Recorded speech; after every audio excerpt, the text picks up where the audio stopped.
Guy on Games. This review is for the Part 1 DLC of Burial Under the Sea for Bioshock Infinite.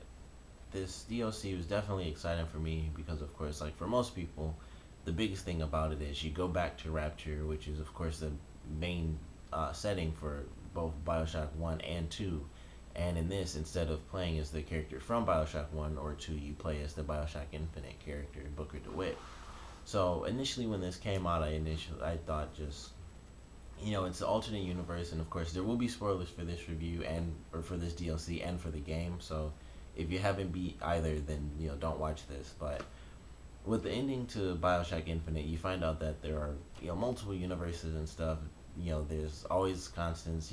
There's always a guy and a girl, and they have a mission, and that's it.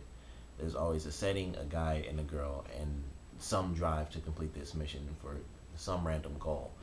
And when this DLC was announced, I initially thought it was just, they're in this universe, which is obviously separate from, the Bioshock Infinite universe because they're the same characters, but they're in Rapture instead this time. I thought they were just in Rapture and in this universe. That's where they both lived and grew up. And, they meet in a completely different way. And, maybe Elizabeth isn't even his daughter, like, even though that's one of the constants that, she is or isn't in this universe, it could be one of the times where she still happens to exist, but not as his daughter because they're, of course, are constants and variables. But pretty early on, you realize that the character you play as Booker DeWitt in this one is not the Booker of this universe, and he doesn't belong there because just like Booker from the original or the main campaign, this Booker is having flashes from being baptized. So it's like, okay, as soon as you see that, if you've beaten the original game and you understand the points of it, this guy who you're playing as doesn't actually belong in this universe. He's from a different one, and for some reason, he's here now. And then as you go on, you learn that Elizabeth isn't from this universe either. She knows that she's in a separate universe compared to you. And that's kind of brought up when you get the skyhook, and she says, like, is that a skyhook? And, as Booker, he says, you mean the air grabber? And she says, constants and variables. And, it's, like, confusing because he doesn't know what she's talking about. And she's like, forget it. And it's like, okay, that little bit of dialogue lets you know she's from another universe, too. So it makes you wonder, why are these characters in this separate universe? What is the main point here? And why is it so important for these characters to find this little sister? And you go through, and one of the things that I love about this is that you get to see Rapture before it's all destroyed. So you kind of get to see, Rapture, in his glory, in his prime, pretty much.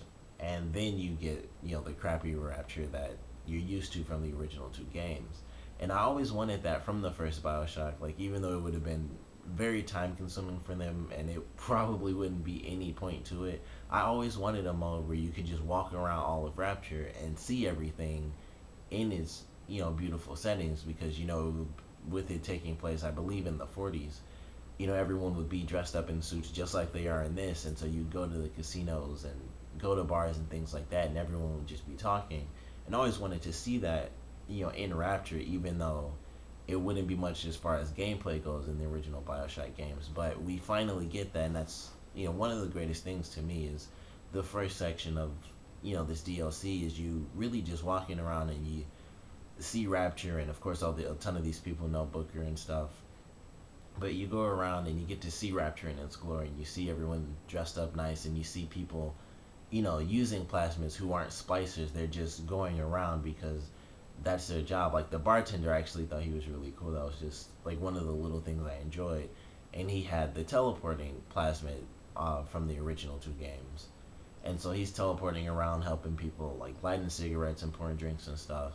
And everyone's just enjoying their lives. And then you go through and you meet some characters from the original game, or some who were at least announced.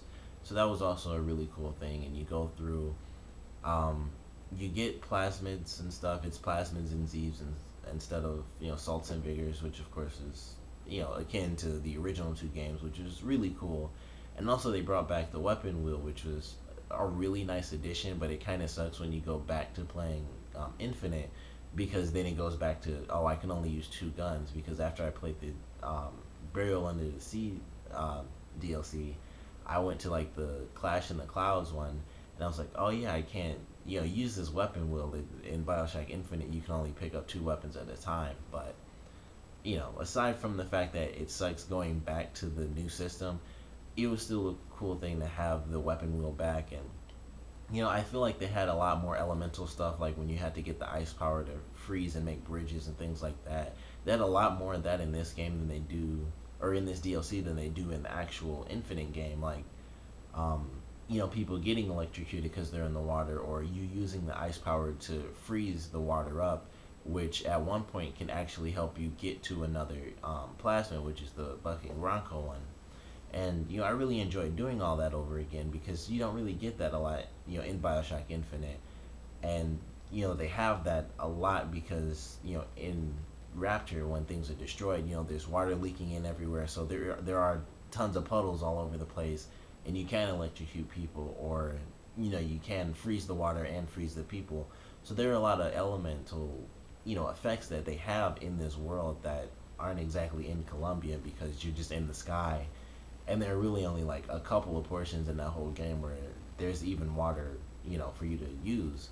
But so that was one of the things I really enjoyed, getting back to that sort of strategy based off of the world around me rather than strategy based off of just the powers I have. But the story itself was definitely cool. you know some of the weapons, one of the ones they introduced was the one, I can't think of the name of it, but it was meant to be like a household appliance, but it actually can turn people into explosives. When I found that one, because I actually skipped past it by accident, so I had to like backtrack because a part of the main mission I had missed going into like this restaurant, and it was down there, and so I was searching all around to get the code, and once I got it, it was really cool because it's just a crazy weapon. It's like a ray gun almost, and then you just like blow people up.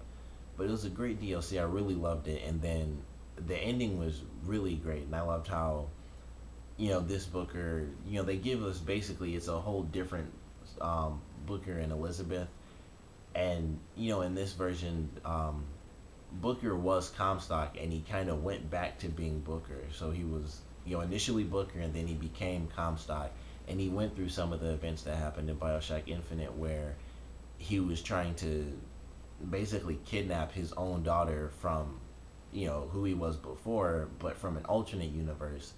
And in this one, instead of us playing as the guy who never becomes Comstock, we play as the guy who, like I said, does become Comstock, but he reverts back to being Booker DeWitt because he wants to forget, and he has the Lutece twins to cast him into this new universe where he can forget what he did, which was in this one, instead of just cutting off Elizabeth Pinky, he ends up killing her because he didn't have as much of a grip as Booker did. So Comstock had more, or had less of a grip on her, and when he let her go and the tear closed, it actually decapitated the baby. And Elizabeth was there. That part I wasn't 100% sure about, and I felt like it seemed like she knew him, like even though he was Comstock, like she was there and she knew him, and she was in her Bioshock Infinite attire, but she was on the other side of the tear. And so she was there trying to tell him like it's not your baby and stuff, and then he doesn't listen, and the baby gets her head chopped off. And then at the end of all of this, he gets this revelation and stuff, and he's like, like I was a horrible person because I was trying to basically steal this baby from another version of myself because I wanted her for myself, and I ended up getting her killed. And he apologizes to Elizabeth and stuff, and that doesn't really cut it for her. And then he gets impaled by the drill of a Big Daddy, and then it's just like he dies, and then that's the end. And I love that ending, although it kind of sucked because I was so excited to see what happens after. But fortunately, we do have episode 2 coming out, which fortunately for me, because I didn't even have the time to play this a lot, I don't have to wait too long because it actually comes out this Friday. So I'm really excited for that. And for one, I can't wait to see what the story is, like if Elizabeth is gonna basically rescue all the little sisters and just free them, or what's gonna happen. Or is she gonna take them to another universe, or I don't know. But I'm really excited to see. And also, like anybody, I'm really excited to play as Elizabeth myself. I don't know if we'll get more powers out of her, if, the tears will be more powerful because we control her now, or if she will use weapons. And odds are she will actually use guns in this because, she's on her own, so she's not just helping, Comstock to get to this goal and then basically kill him off. She's on her own now because he's dead, and she's gonna go through with this mission and basically, save the girls. I'm assuming, but definitely love this DLC. It was really cool. I'm gonna play through it again for sure because it's just fun to, go through Rapture once again and see things differently, like we never got to see them, and use powers that aren't in the old games, and also, use powers that are fairly different from how they are in Bioshock Infinite. Like Bucking Bronco, there's a special where um, when you float the people up, if you get more than one person, they kind of join together. You don't get that in Bioshock Infinite. That's only in the DLC. So that's one of the other cool things they have in it. And I really enjoyed that. I thought that was just one of the random things they put in that was really cool. So it's worth playing multiple times, and I definitely can't wait for episode 2 just to see what in the world they have planned for that as far as the story goes. But this DLC was definitely good, and so was the Clash in the Clouds one. Just to add that one in, I played it a bit. It's just your basic survival mode, but it is really fun, and leaderboards and stuff. But the most fun I got out of it when I wasn't really trying to get the highest points or get like the blue ribbons they have in there and do the special tasks. It was when I just finally got my powers up really high, and I would just like electrocute and set traps all over the place and just use the skyline and just like fire down on people and try to beat them as fast as I could. That's when I ended up having the most fun rather than limiting myself, because the limits are huge when you actually take on those challenges to me, which kind of sucks because it's like, you can only use this weapon or that weapon. And honestly, I think only out of all the challenges I've done so far, and I think I went through maybe, I've only gone through like maybe 17 to 20 different levels out of the 4 stages.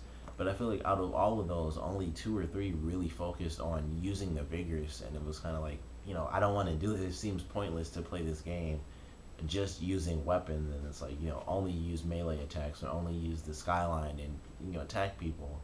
So the most fun you get is when you kind of ignore that and just go through and try to survive using all your abilities, because you actually get to have fun and just fire away. And once you beat the wave, everything restocks, so you don't have to worry about constantly getting health and Eve and stuff like that. So I did enjoy it, but it's definitely more fun when you just ignore trying to get a ton of experience points, and or not experience points, but just points in general, and trying to beat everybody in the leaderboards, because you kind of limit your fun that way. But if that's what you're trying to do, and you're like that sort of I gotta be on top type of person, then it's still an enjoyable little extra DLC. But obviously the main focus of even for me even getting the season pass was for me to play this DLC, or play the Burial Under the Sea DLC, which is definitely good, and I cannot wait for part 2. So comment below, let me know what you guys thought of the DLC, favorite parts, least favorite parts, and tell me what you guys think the story was going to be like. How do you guys think things were going to play out before you actually got to the ending? Comment below, let me know, and thanks for watching.